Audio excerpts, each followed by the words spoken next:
Belles Lettres est ce magazine qui vous introduit dans le monde de la culture, un monde qui se veut englobant selon Jack Lang pour qui tout est culture. Mesdames et messieurs, chers amoureux de la littérature, bonjour et bienvenue à ce nouveau numéro de Belles Lettres qui reçoit pour vous un opérateur culturel, un homme passionné de la littérature et de la culture, l'initiateur du concept Les Plumes Conscientes, un concept qui a suscité pas mal de vocations à travers la ville de Kinshasa. Il s'agit de M. Tigui Elebe Motingia. Tigui Elebe Motingia est un opérateur culturel né à Kinshasa le 30 septembre 1978. Il est fils d'Elebe Maikonzo, figure bien connue du monde politique et littéraire à l'époque du Zaïre. Pourtant juriste de formation, c'est de manière fort fortuite qu'il s'improvise à la télévision. Nous sommes en 2006 pour, dit-il, combler un manque de programmes littéraires dans l'espace médiatique de la RDC. Cet amoureux de la littérature et passionné de la culture a longtemps milité pour la réorganisation de la culture congolaise. Il est le promoteur du concept Les Plumes Conscientes, tant dans sa version programme de télévision que dans sa version concours littéraire. Un concept qui a suscité énormément de vocations. Marié à Madame Ruth Yoni, il est père de 2 ravissantes petites filles. Invité de Belles Lettres, Tigui Elebe a partagé à bâton rompu sa vision sur la politique culturelle de la RDC. Au-delà de la créativité ou de la passion, surgit-il, la culture doit aller vers un concept qui rentabilise la culture et en fait un moteur de développement. Pour lui, on ne peut envisager le développement sans intégrer la donne culturelle, d'où son appel à ne pas envisager le développement tout simplement sous l'angle économique, mais aussi l'envisager sous l'aspect culturel, car la culture, conclut-il, n'est pas incompatible avec les productions des richesses. Bonjour M. Tigui. Bonjour Monsieur Laurent. Bienvenue à Belles Lettres. Merci. C'est un grand honneur et une très grande joie pour nous de vous recevoir autour de ce plateau de Belles Lettres, d'autant plus que vous êtes un passionné de la littérature et de la culture. Écoutez, le plaisir est partagé. Moi, ça me renvoie à de grands souvenirs d'il y a quelques années. Donc, je suis très heureux d'être là, invité à cette émission. Jacques Chancel a dit ceci. Heureux, c'est lui qui a la passion du livre, qui prend plaisir à l'accueillir, à le caresser, à se gorger de ses mots, à se laisser glisser entre ses pages. Je revendique ce don du ciel. Est-ce que vous vous retrouvez à travers ce propos de Jacques Chancel? Entièrement, entièrement. Il n'y a pas plus heureux, je vais faire des jaloux, mais il n'y a pas plus heureux que les personnes qui sont au contact du livre, les passionnés de la lecture, de la culture de manière générale, parce que justement, ce contact leur permet de s'évader, de s'instruire, de se cultiver, d'aller à la rencontre d'autres univers, finalement. Donc finalement, je crois que la passion du livre est quelque chose de très communicant, que l'on devrait communiquer d'ailleurs, pour toutes ces raisons-là. Pour des raisons d'évasion, de culture, comme je l'ai dit, mais aussi parce que, à travers le livre, on peut influencer le devenir, la destinée des pays, des nations, à travers les messages que l'on véhicule. Et donc oui, je pense qu'on est une personne heureuse quand on a la passion pour le livre. Ok, à quand remonte le premier contact avec le livre, votre premier contact avec le livre? Très jeune, je ne saurais vous dire exactement, mais j'ai l'avantage d'avoir grandi dans une famille où le contact au livre, à l'écriture, était presque naturel. Mon père est une figure assez connue dans le paysage culturel, littéraire du Zaïre à l'époque et même politique. En famille, très tôt, nous avons été presque contraints, et ce n'est pas trop que de le dire, à embrasser ces voies-là. Nous avions un père écrivain, passionné de l'écriture, de la lecture, qui très tôt nous a quasiment placés dans ce bain-là, lui-même ayant écrit quelques romans et quelques poèmes. Pour une anecdote, en tout cas pour ce qui concerne mes frères aînés et nous-mêmes aussi, d'une certaine génération, on nous imposait. On nous imposait continuellement de lire un livre et d'en faire un résumé. Et donc, par la force des choses, c'est quelque chose qui est entré dans notre façon d'être, dans notre culture, même si avec les années, nous avons diversement développé ce don-là, j'ai presque envie de le dire ainsi, mais de manière générale, nous écrivons tous. Nous sommes une grande fratrie de 15 enfants, 2 nous ont quittés, mais voilà, nous écrivons tous, nous avons une passion. À ce jour, nous sommes 4 qui avons réellement publié, mais il y a d'autres qui sont en chantier et qui arrivent aussi. La passion pour la littérature, pour vous particulièrement, est-ce une vocation ou une question de tradition familiale? Les deux. Je dirais les deux. Tradition familiale, comme je vous l'ai expliqué, Oui. Mais une vocation parce que, comme je vous l'ai dit, j'ai toujours eu un regard assez particulier pour les questions pour la question de la culture de manière générale, mais aussi pour la question de l'érudition.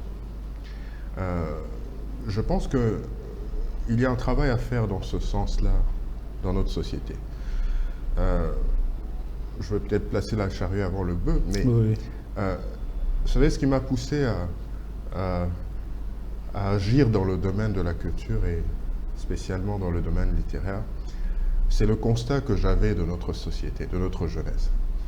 J'avais le sentiment que, compte tenu du climat ambiant, qui est peut-être lié à l'histoire du pays, qui est peut-être lié à l'économie, Oui. le secteur de la culture devenait un parent pauvre. Très peu de jeunes, en tout cas de ma génération à l'époque, n'avaient pas beaucoup d'intérêt. Considéraient que c'est un domaine, entre guillemets, pour les rêveurs, les idéalistes. Et donc, quand on entrait dans ce débat-là, facilement, je veux dire, il n'y avait quasiment pas débat parce qu'il n'y avait pas d'argument. Et ce constat m'a poussé à me questionner moi-même sur ce qu'il y avait lieu de faire. Parce que généralement, en tant qu'individu, nous avons tendance à rejeter la responsabilité des choses sur les autres.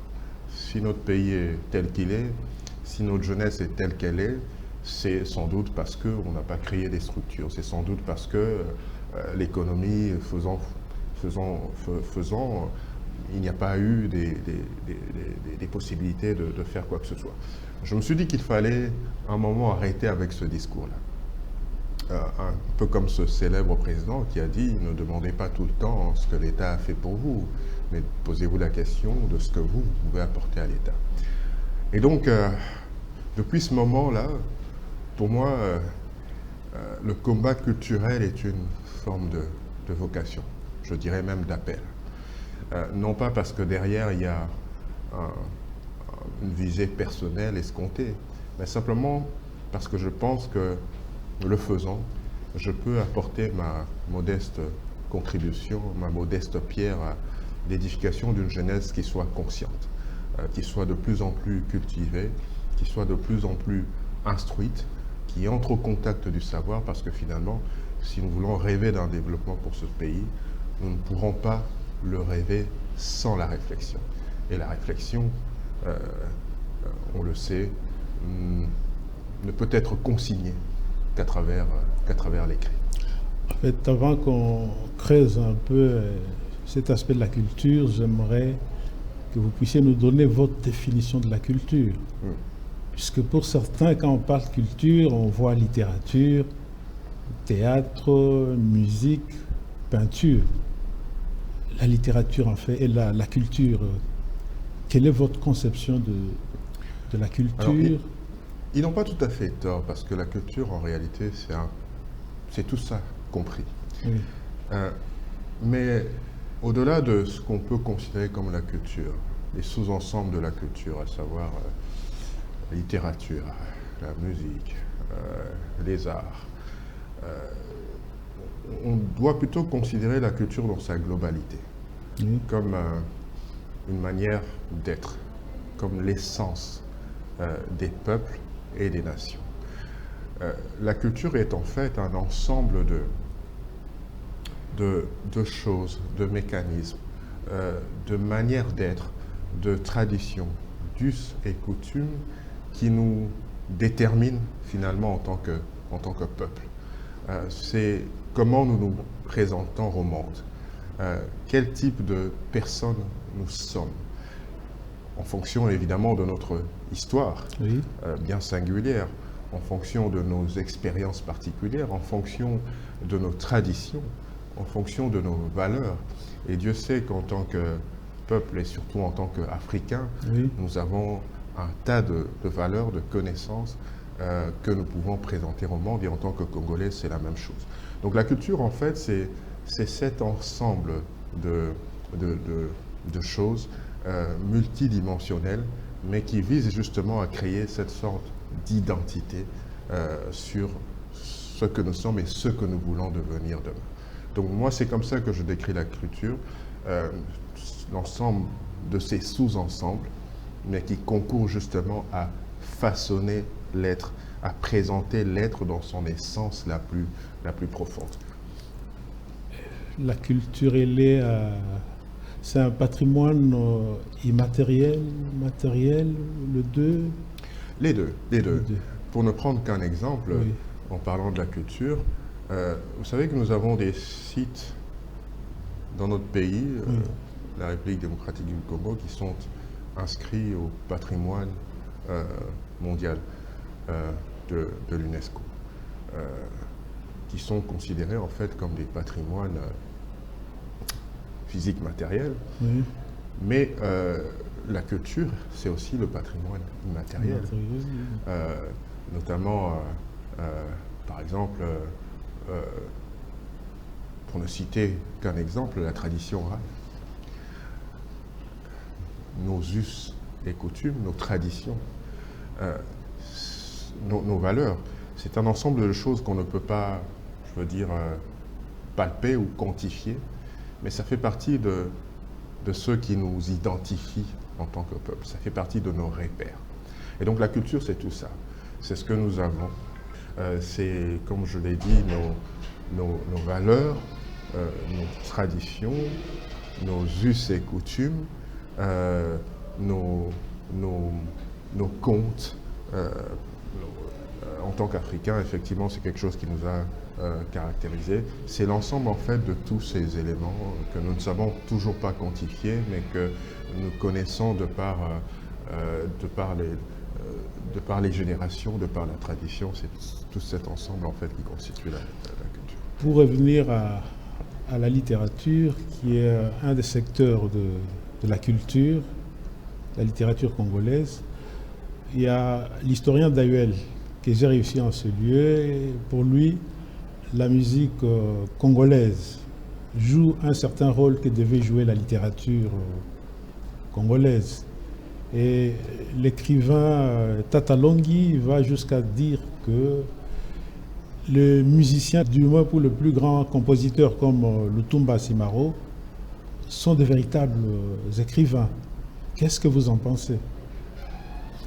Oui, écoutez, on peut le considérer ainsi dans une certaine mesure, parce que dans tous les cas, la musique telle qu'elle est faite, la musique moderne, elle est écrite. Oui. Et vous savez, j'ai eu la chance de tomber sur un livre qui traduisait une des chansons de Lutumba Simaro, qu'on appelait à juste titre le poète. Je pense qu'il méritait ce nom. Il traduisait une de ses chansons en français, la chanson Mabélé. j'aurais su que vous m'auriez posé cette question, j'aurais ramené le texte en français. Oui. Et vous auriez noté justement la subtilité de ce texte dans l'écriture. Ça veut dire que oui, la culture est un ensemble très vaste. Le chant n'est pas très loin de l'écrit, parce que dans tous les cas, la tradition orale n'est pas très loin de la tradition écrite, même si on peut considérer que la tradition orale est antérieure à la tradition écrite. Oui, je dirais que on reste effectivement dans le domaine de l'art et on peut passer à travers des passerelles d'un monde à un autre, mais rester effectivement dans le domaine de la culture. Qu'est-ce qu'il faut à la littérature congolaise pour qu'elle joue amplement son rôle dans la construction d'un imaginaire collectif? Il faut qu'elle soit déjà soutenue. Il faut qu'elle soit structurée. Et ça, évidemment, ça appelle à une réflexion, ça appelle à des politiques qui doivent être mises sur pied. Nous sommes dans les années 65, 5 ans après l'indépendance. Oui. Vous savez que notre littérature, elle remonte à bien plus longtemps dans l'histoire. Déjà, à l'époque coloniale, cette littérature est née, même si elle a été d'abord d'expression locale. Ensuite, elle était d'expression française. Mais pendant la colonisation et au lendemain de l'indépendance, on n'a pas connu un foisonnement de cette littérature des écrivains. Il faut attendre les années 65 pour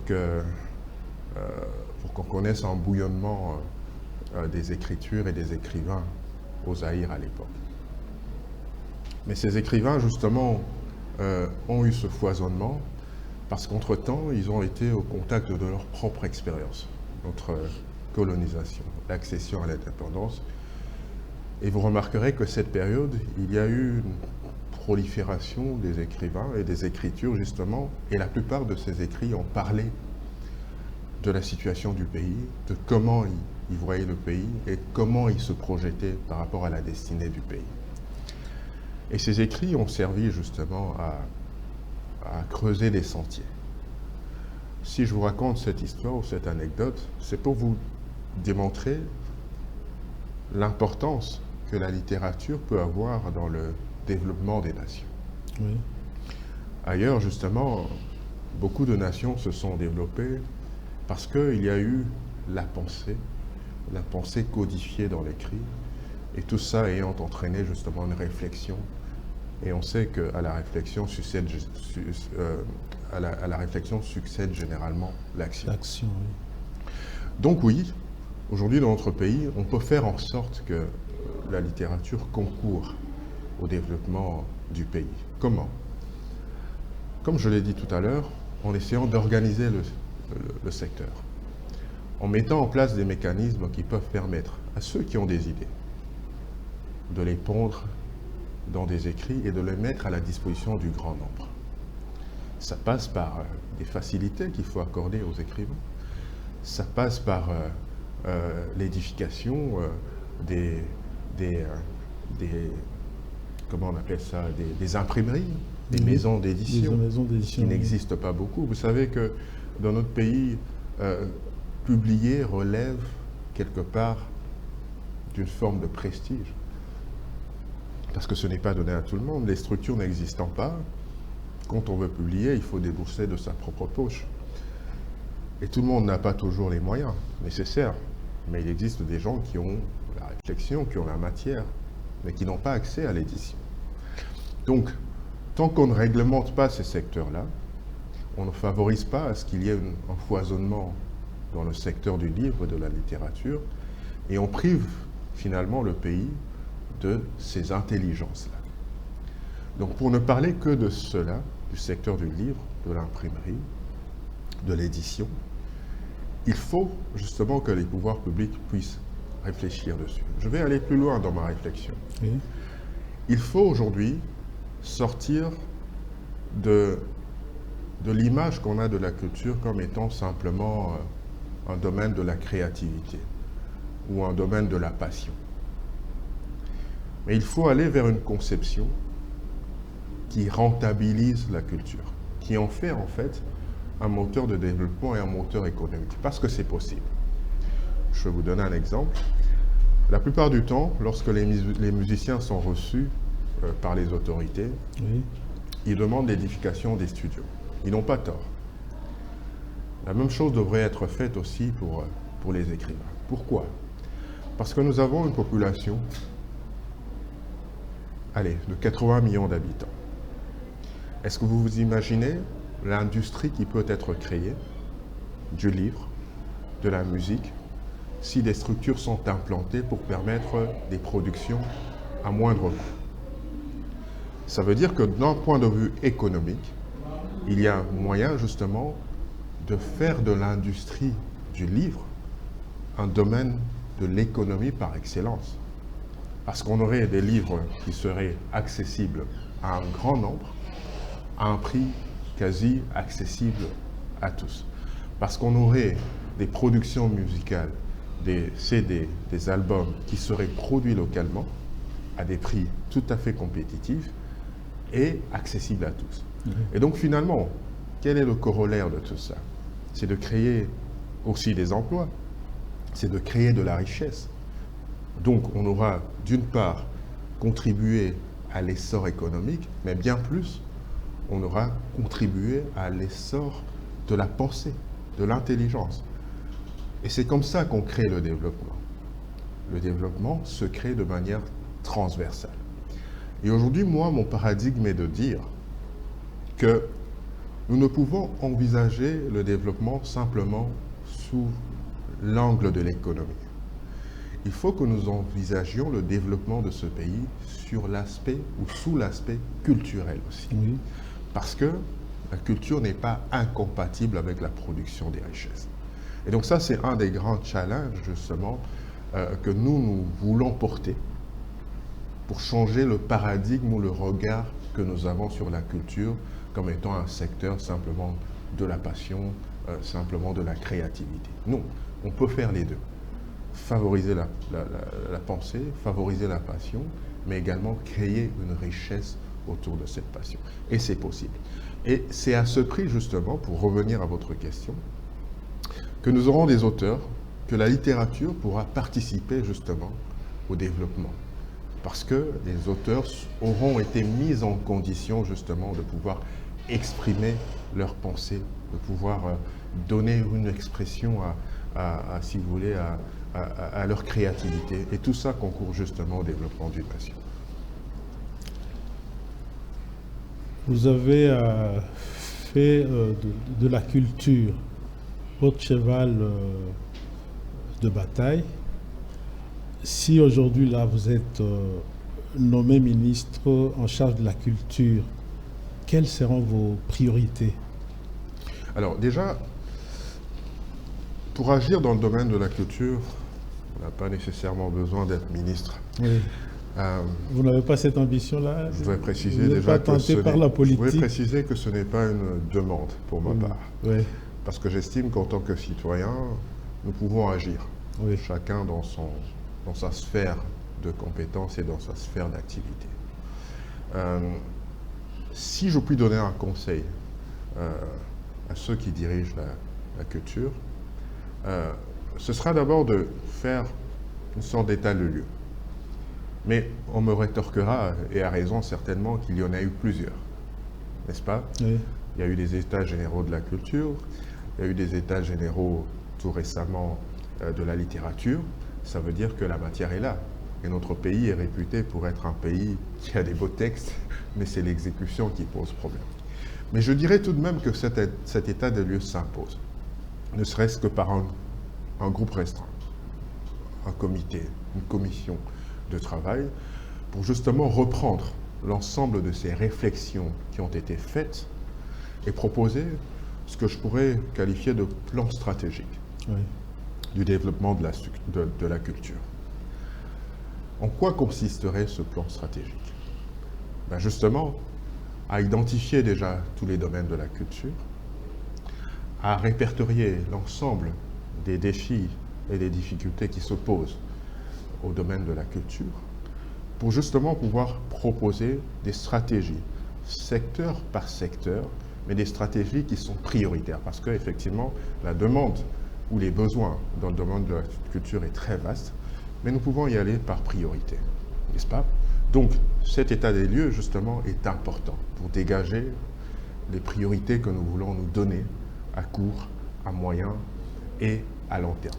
Deuxième chose, après avoir fait cet état des lieux, il faudra en cerner les enjeux.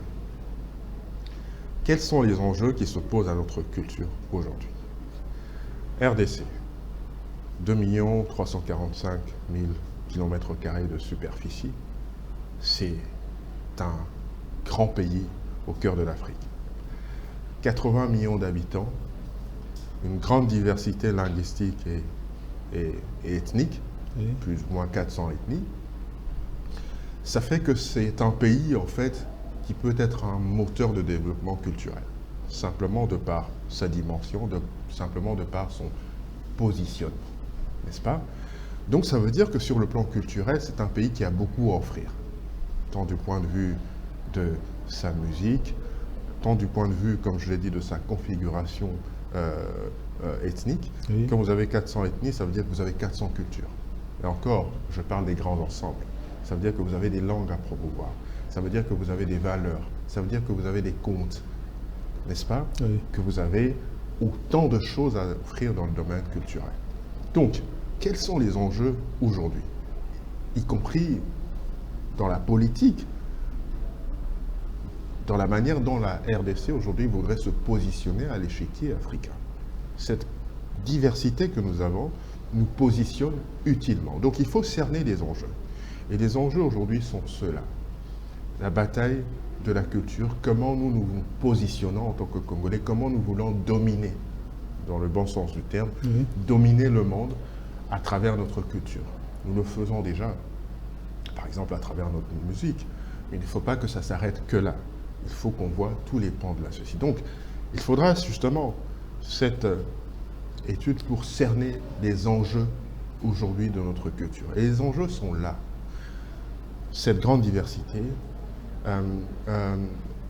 mais aussi tenir compte de tout ce que l'évolution du temps et des technologies nous offre aujourd'hui. Comme je l'ai dit à un moment de cette interview, nous avons un énorme patrimoine culturel, patrimoine matériel et immatériel. Nous avons nos us, nos coutumes.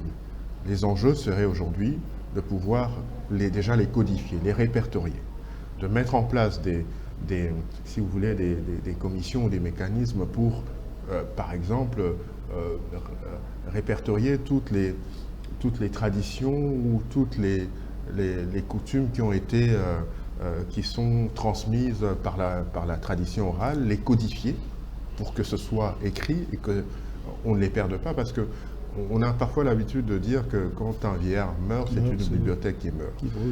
Oui, c'est un cliché. Oui. Mais comment on remédie à ça? Parce que finalement, la tradition orale, elle passe de génération en génération, mais si elle n'est pas transmise avec l'évolution de nos mentalités, à un moment, cette tradition va s'estomper. Donc, il y a besoin justement d'arriver à une codification. Donc, c'est des exemples que je donne pour vous dire qu'à un moment, il faudra identifier les enjeux de notre culture par rapport à la vision ou à la vocation que nous voulons donner à notre pays. Quand on a fait cet état des lieux et qu'on a cerné les enjeux, maintenant, on va définir les axes prioritaires sur lesquels on va pouvoir s'attaquer.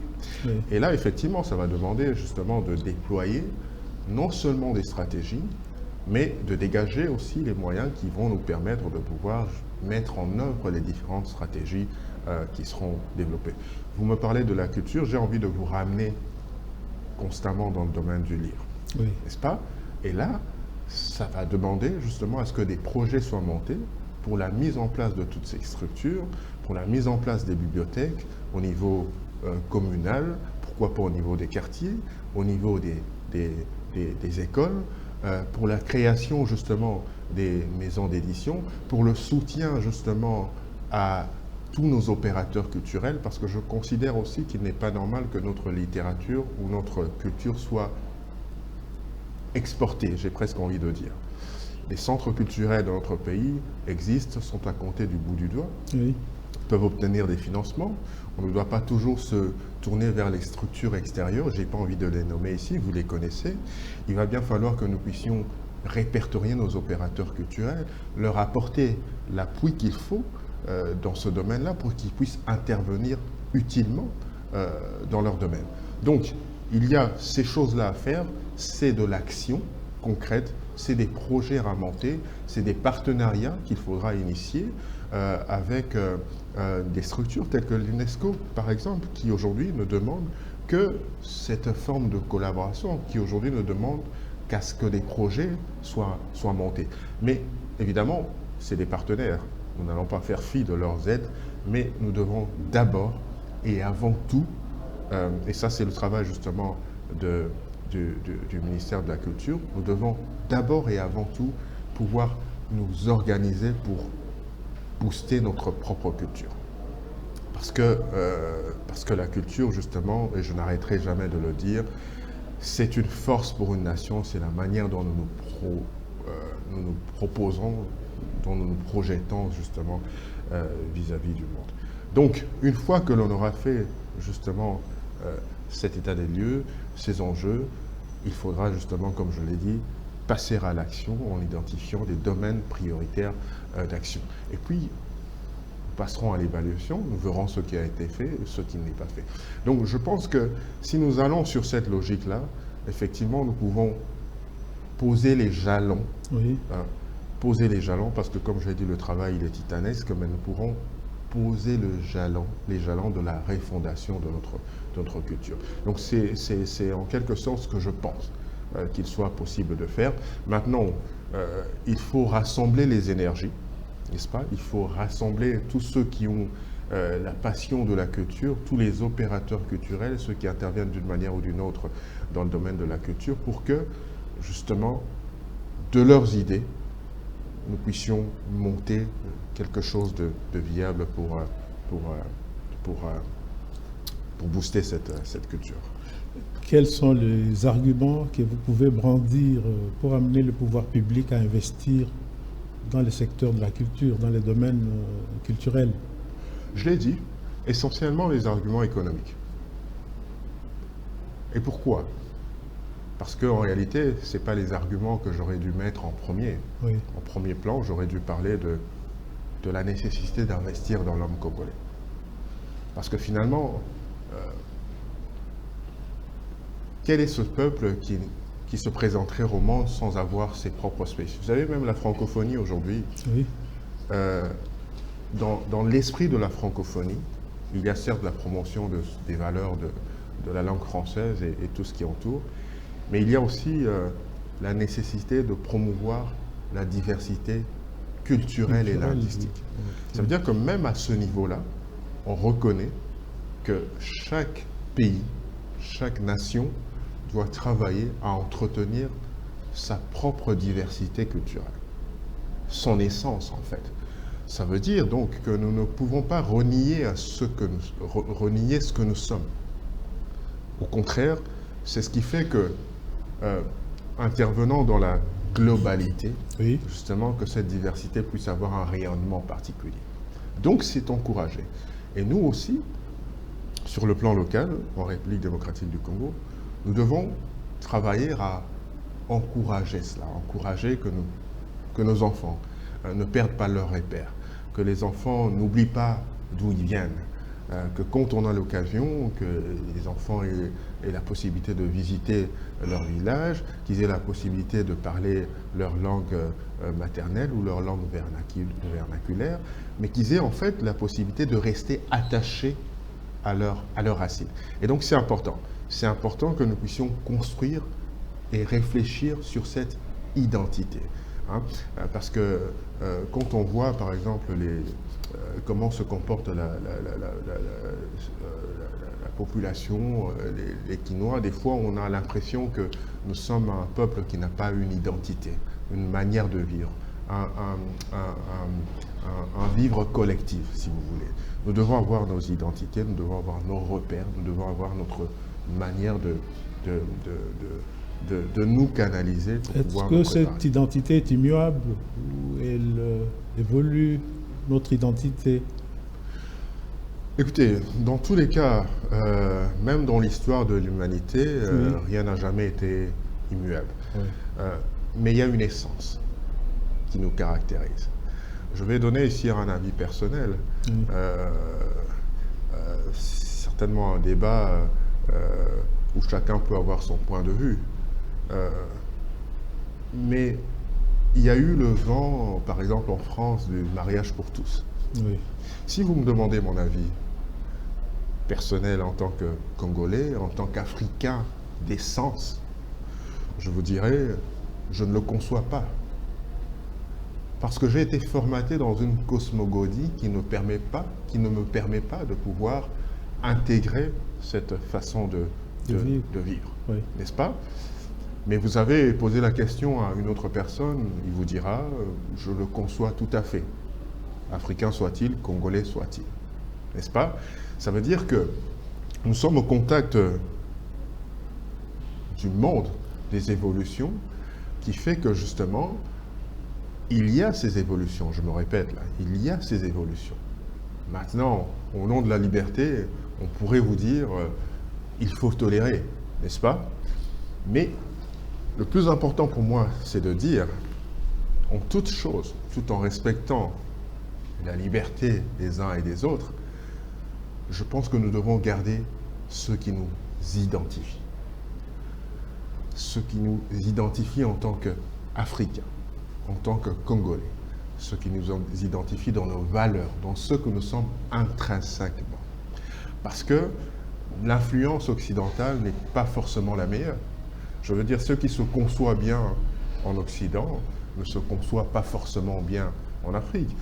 Nous ne sommes pas dans le régime du copier-coller. Nous ne sommes pas obligés d'importer tout ce que l'Occident... Voilà. Parce qu'en réalité, c'est une forme de colonisation aussi. N'est-ce pas? Nous disons que nous voulons une indépendance, que nous sommes un État souverain. Mais si nous revendiquons à ce point-là notre souveraineté, nous devons être à mesure aussi d'imposer notre culture aux autres. Pourquoi nous accepterions ce qui vient d'ailleurs? Pourquoi nous, en tant qu'Africains, en tant que Congolais, nous ne travaillerions pas pour imposer nos valeurs que nous pensons être les bonnes pour les imposer à l'Occident? Ça veut dire que nous pouvons faire la même chose aussi, parce qu'après, il ne faut pas se plaindre. Le rapport de force, il est là. Aujourd'hui, si la Chine est une grande puissance, c'est aussi parce qu'elle a travaillé à véhiculer sa culture. Vous allez dans un restaurant chinois, ben vous mangez avec les couverts chinois.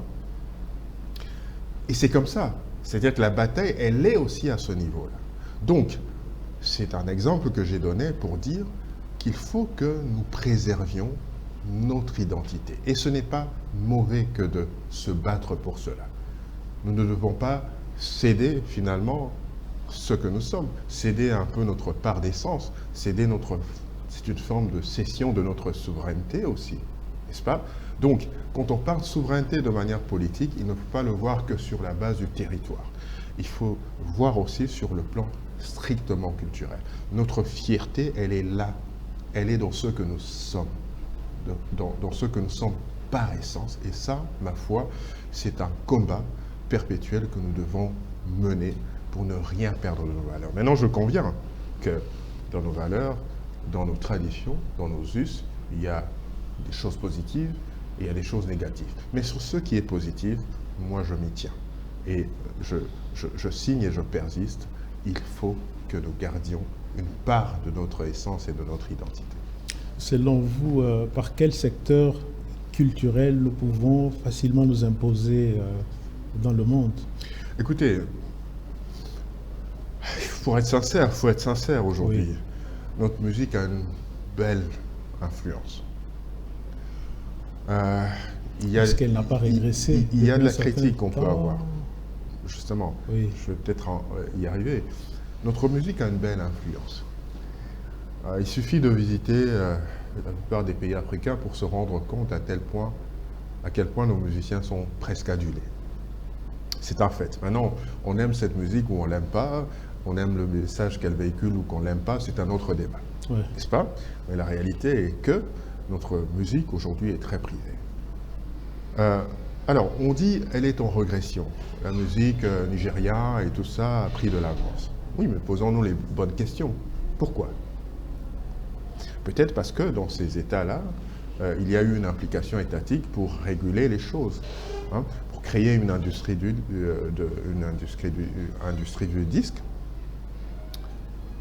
Est-ce que la même chose a été faite ici? Parce que je suis la télé régulièrement et j'entends à longueur de journée nos musiciens se plaindre de ne pas avoir la protection, l'apport nécessaire de la part de l'État. Tout ce qu'ils font, ils le font par leurs moyens. Si aujourd'hui on décidait de canaliser cela, canaliser, c'est apporter un appui à ces musiciens-là, mais c'est aussi, en contrepartie, leur exiger de canaliser leur musique d'une certaine manière pour que finalement toutes les critiques qui sont faites derrière puissent être atténuées. Ok? Parenthèse que je referme rapidement. Juste pour dire que avec ce domaine qui a un bel élan, qui est très prisé, aujourd'hui on peut justement assurer le rayonnement de notre pays. La musique ne doit pas toujours être considérée comme un secteur où on retrouve des analphabètes, des idiots. Non. C'est un domaine artistique, c'est un domaine de l'art.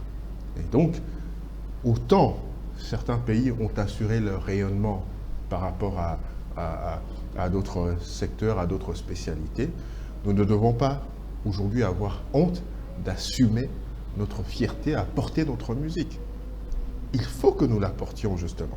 Et je pense, moi, si vous me posez la question, tout littéraire que je suis, Oui. parce que votre question est bien précise, hein, par Oui. quel secteur on peut assurer le rayonnement de la musique, je dirais réfléchissant. Le sénateur Moumengi a écrit un excellent livre à ce sujet, sur la manière dont il faudrait vendre la rumba congolaise. Je recommande d'ailleurs à la plupart des téléspectateurs. C'est une réflexion justement qui va dans le sens de bonifier notre musique, notre rumba congolaise, parce que ça fait partie de nos richesses, ça fait partie de notre patrimoine.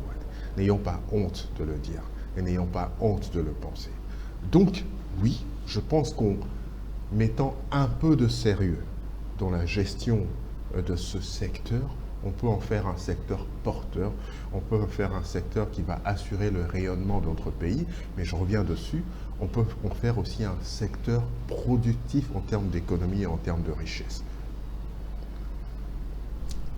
La rumba congolaise, elle tire ses origines de notre culture, de notre ancestralité, ou elle ne tire pas ses origines de l'Amérique latine? Alors ça, c'est un débat. Je ne Oui. suis pas spécialiste en la matière, donc je ne Oui. saurais pas vous répondre, mais je sais que de par nos traditions, de par l'histoire de ce pays, de par nos coutumes, le chant a toujours occupé une place prépondérante. Mhm. L'Africain intègre le chant dans tous les aspects de sa vie, depuis la naissance. C'est ce Un qui nous est enfant qui facile naît, à faire. Un enfant qui naît, on le Oui. célèbre par le chant, on le célèbre par la danse. Lorsqu'on est endeuillé, on le célèbre par le chant, on le célèbre par la danse. La femme qui va au champ, la bourse à terre en chantant. Voilà. Je veux dire, fondamentalement, le chant, la danse a toujours existé. Les sonorités, les partages d'informations entre les tribus se faisaient par les tam-tams. Je veux dire, donc forcément, par essence, Oui. la musique joue un rôle fondamental dans le vécu de notre population. Et quand vous suivez l'histoire justement de la culture congolaise, elle a évolué avec, notamment au moment des indépendances, avec justement les influences de la musique moderne. Cette musique qui était pour la plupart chantée, qui avait des sonorités instrumentales, tam-tam, tambour ou tout ce que vous voulez, a subi les influences justement de cette modernité. Et les précurseurs justement de cette évolution de la musique congolaise, on les connaît. Et donc, quand vous suivez l'évolution de cette musique, vous voyez qu'elle a été influencée par la modernisation et qu'on a réussi à trouver l'équilibre entre notre musique traditionnelle, notre folklore et la nécessité de la moderniser. Et aujourd'hui, même après autant d'années, quand vous écoutez la plupart de nos musiciens, vous trouvez justement ce mélange de retour ou de recours à nos sources, mais aussi ce mélange de modernité. Donc, effectivement, ça se tient, ça se tient. Et donc, je pense que, par essence, effectivement, nous sommes un peuple qui est très attaché à la musique, et ma foi, il n'y a pas de mal, en cela. Est-ce que vous avez imaginé un seul instant notre pays dans les conditions dans lesquelles elle se trouve, manquer de musique, manquer enfin, je veux dire tout ce qui est lié à la culture. Imaginez un seul instant le Congo sans culture, sans musique, ce n'est plus le même Congo, n'est-ce pas? Donc n'ayons pas honte de notre culture. La culture, finalement, c'est une réalité englobante. Êtes-vous de l'avis de Jack Lang pour qui tout est culture? Oui, tout est culture. Rien n'échappe à la culture. Non, en réalité, rien n'échappe à la culture. C'est pour ça que je pense qu'il faut qu'on change de paradigme. Il faut qu'aujourd'hui, dans notre élan de développement, qu'on intègre la donne culturelle. Parce que tout ce qu'on fait est lié à la culture. Quand on s'habille, la culture intervient. Je suis venu à votre émission expressement, je ne suis pas en costume. Parce que finalement, je veux dire, évidemment, il m'arrive d'être en costume, parce que je travaille quelque part et je suis obligé de m'adapter à certains codes vestimentaires. Mais quand je le peux, j'ai envie de me sentir moi. Voyez-vous? Et donc, forcément, pour vous donner un exemple, pour vous dire que tout ce qu'on fait, c'est la culture. Je vois que vous êtes excellemment habillé, mais vous avez certainement choisi les couleurs. C'est de l'art, dans une certaine mesure. Vous avez choisi une certaine harmonie. Voilà. Donc, quand on écoute de la musique, c'est parce qu'il y a une forme de sonorité. Voilà, une combinaison de sons qui est agréable à l'oreille. Donc, forcément, on est dans la culture. Quand vous examinez, par exemple, pour ne prendre que les discours des autorités, les plus grands discours de l'humanité, les discours qui ont été prononcés par Martin Luther King, par exemple, prenez ce discours-là, puis c'est de l'art, c'est de la poésie. Je veux dire, pourquoi? Peut-être parce que tous ces grands hommes d'État ont intégré le fait que la poésie, l'écriture, parle à l'âme. Et quand on a envie de toucher les masses, quand on a envie de toucher les consciences, et on passe par l'art, on passe par la poésie, on passe par l'écriture. Voyez-vous? Et donc, c'est des exemples que je vous donne pour vous dire qu'effectivement, l'auteur de cette citation a pleinement raison. A pleinement raison. Et avec un peu de recul, il faut justement qu'on arrive à se dire tout est culture, et parce que tout est culture, n'envisageons pas, excusez-moi, le développement de nos nations sans intégrer la donne culturelle. Sinon, on aura fait un faux chemin, et on aura créé un développement sans finalement régler les vrais problèmes. Les vrais problèmes sont dans ce que nous sommes et dans ce que nous voulons être pour demain. Sans la culture, l'homme ne peut s'épanouir. Je vous ai donné un exemple tout à l'heure. Oui. Imaginez un Congo sans culture. Je ne sais pas si on arriverait à vivre. La culture, c'est une valeur absolue. Oui. Oui. C'est une valeur.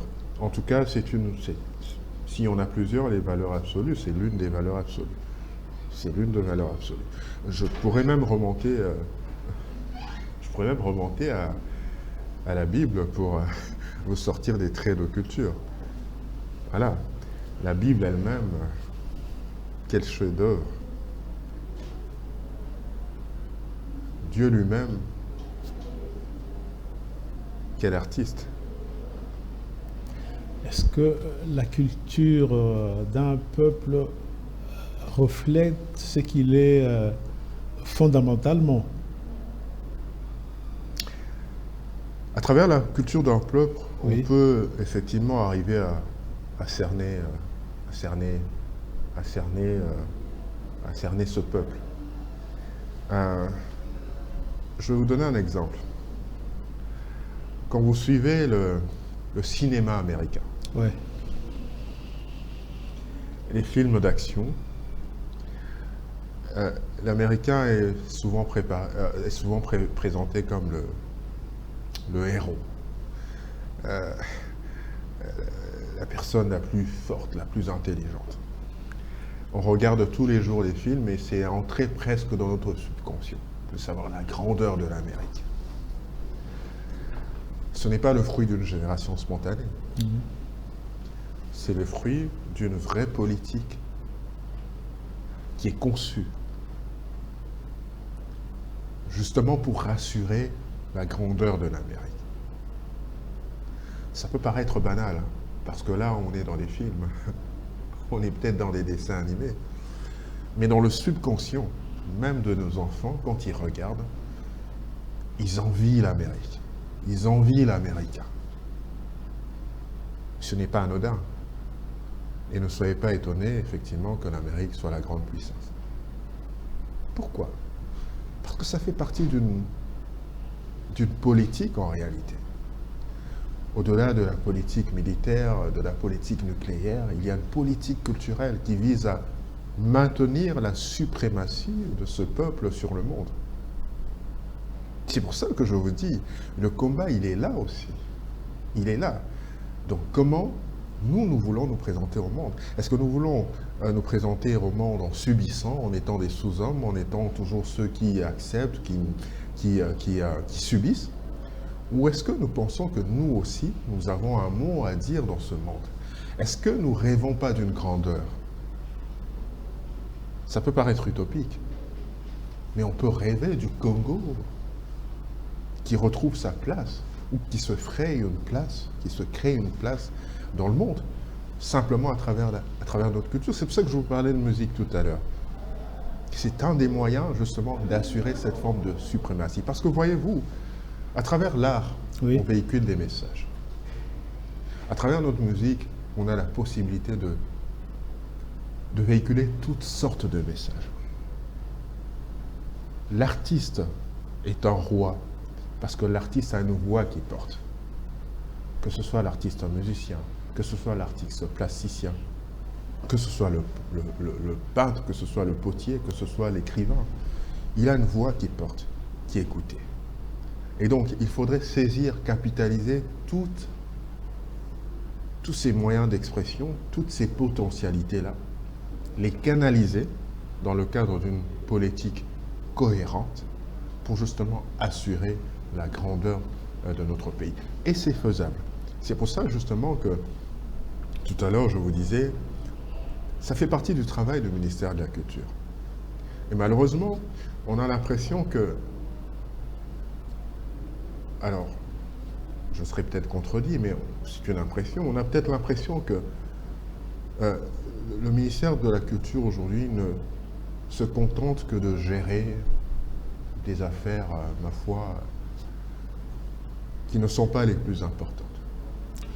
Je n'ai jamais perçu dans l'action de ce ministère une volonté plus globale de s'inscrire dans cette forme de politique-là. Donc une politique justement qui réfléchit en prenant en compte justement tous ces aspects pour finalement se dire comment nous faisons pour assurer le rayonnement de notre culture. Et ça, ce n'est pas fait, malheureusement. Il faut que ce soit fait. Il faut que ce soit fait. Je peux comprendre que tout est dans l'entendement, dans la perception qu'on a de ce ministère. Rien qu'à voir la part du budget qui est alloué à ce ministère, on peut se poser des questions sur leurs moyens d'action. Ouais, hein. Mais les moyens suivent la vision. il faut d'abord une vision qui soit bien tracée, qui soit bien comprise, qui soit bien expliquée, pour que les moyens justement de la mettre en œuvre puissent suivre. Et si le Congolais arrive à comprendre où est-ce qu'on a envie de l'emmener, si le Congolais arrive à comprendre qu'à travers un programme culturel, on a envie de lui redonner sa grandeur, je pense qu'il adhérera. Je pense qu'il adhérera. Et je pense qu'il pourrait même être l'un des contributeurs à ce projet. C'est pour ça que je pense qu'aujourd'hui, à défaut du rôle de l'État, il faut que les particuliers s'organisent. Il y a moyen de faire les choses. Il y a moyen en se mettant ensemble, parce que ce qu'on nous reproche aussi en tant que Congolais, c'est d'agir chacun dans sa sphère de confort. Mais il faut mutualiser les efforts. Que tous ceux qui sont dans le domaine de la culture, les opérateurs culturels, ceux qui sont dans le domaine du livre, il faut qu'ils arrivent à se retrouver pour parler le même langage. Il faut qu'ils arrivent à se retrouver pour monter des projets. Monter des projets et trouver les moyens et les mécanismes de financement pour réaliser ce projet. Ce qui me tient à cœur actuellement, je vois qu'il y a beaucoup de livres qui paraissent ces derniers temps. Il y a des maisons, des imprimeries qui naissent. C'est la preuve justement que ce n'est pas si difficile que ça de mettre en place certaines structures. Si des particuliers arrivent à mettre sur pied des imprimeries, a fortiori l'État, ça m'a toujours laissé sans voix, perplexe, de voir que ça fait des années que l'État promet, par exemple, de créer un studio pour les musiciens, de créer une librairie, une maison d'édition, et que ça ne se fasse pas. Ça ne requiert pas des millions, ma foi. Où est le problème pour réaliser ne serait-ce que ces débuts de projet-là? Est-ce qu'il n'y a pas un problème finalement de volonté politique? Si le budget de l'État ne le permet pas, est-ce que les partenaires sont absents?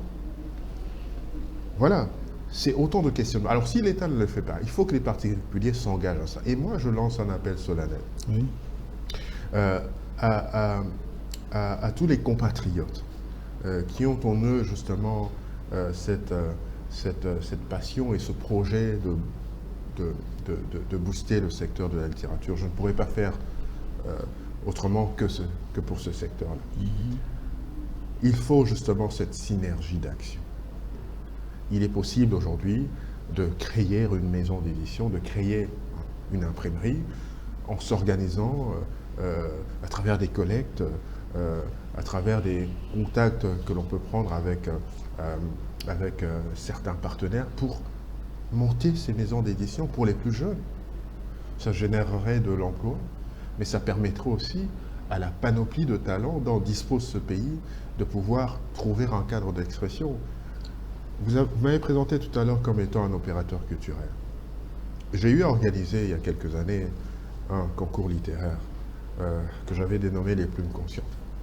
Et je suis d'autant plus heureux que j'ai en face de moi l'un des lauréats de ce concours. Et peut-être que les gens ne le savent pas, je vais vite refermer l'anecdote. Vous aviez à l'époque présenté un excellent texte qui s'intitulait « Si le français ». Un texte, ma foi, intemporel, parce qu'il reste d'actualité, il restera d'actualité. Un texte où vous magnifiez le français. Malheureusement, voilà, c'est une autre histoire. Toutes les démarches qui ont été menées pour faire connaître ce texte n'ont pas abouti, mais je garde l'espoir que ça pourrait aboutir. J'organisais ce concours à l'époque. Pourquoi ? Simplement parce que je pensais qu'il fallait donner un cadre d'émulation à des jeunes gens, à d'autres plus âgés, qui avaient en eux la passion de l'écriture ou qui avaient une vocation latente qu'ils n'avaient pas découverte eux-mêmes. Cette expérience m'a permis justement de conforter ma conviction. Et ma conviction, c'est laquelle? C'est que notre pays regorge des talents dans le domaine de l'écriture. Vous savez, parfois, quand je regarde le domaine musical et qu'on dit telle personne est la plus belle voix du Congo, je dis c'est la plus belle voix connue. Parce qu'il y a des talents qui ne sont pas connus, qui sont inconnus. Et donc cette expérience m'a permis justement de savoir ou de me conforter à l'idée qu'il y a des talents qui sont latents, qui ne sont pas connus, mais qu'il faut faire connaître au grand public. Et donc, la mise en place de ces structures permettrait justement à tous ces talents de pouvoir éclore. Et c'est comme ça qu'on crée une nouvelle génération d'écrivains, et c'est comme ça qu'on donne la possibilité justement à d'autres personnes de pouvoir rentrer sous les feux des projecteurs et de se faire connaître, et finalement d'avoir un destin et un parcours tout tracé. Ok, là, nous sommes à la fin de notre émission. Avant qu'on atterrisse, avez-vous un mot à dire à propos de Belles Lettres, cette émission qui vous a reçu? Mais écoutez, déjà, je voudrais vous féliciter, parce qu'à l'époque où je vous ai connu, vous n'étiez pas dans le sillage de la télévision. Oui. Je voudrais vous féliciter, parce que si à l'époque, moi-même, j'ai pensé à mettre sur pied un programme littéraire, c'est justement parce que je pensais qu'il y avait une carence dans le domaine. Les programmes télévisés n'offraient pas toujours d'espace suffisant pour le livre, pour les écrivains. Avec ce que vous faites aujourd'hui, vous arrivez justement à réduire ce fossé, ou cette vacance, ou ce manque. Et je pense que c'est tout à votre honneur, et qu'on devrait vous encourager à continuer sur cette lancée pour que de plus en plus le livre et la culture du livre intègrent l'espace congolais. Nous vous disons merci pour avoir répondu à notre invitation. Vous êtes venu et vous nous avez partagé votre vision sur la politique culturelle en RDC. Et nous espérons que vous n'avez pas prêché dans le désert. Encore une fois, aussi. Merci pour tout. C'est moi qui vous remercie. Chers téléspectateurs, aujourd'hui nous avons reçu M. Tigui Elébé, un opérateur culturel qui nous a partagé sa vision sur la politique culturelle de la RDC. Nous vous disons merci de nous avoir suivis et vous fixons rendez-vous au prochain numéro de Belles Lettres. Bye bye.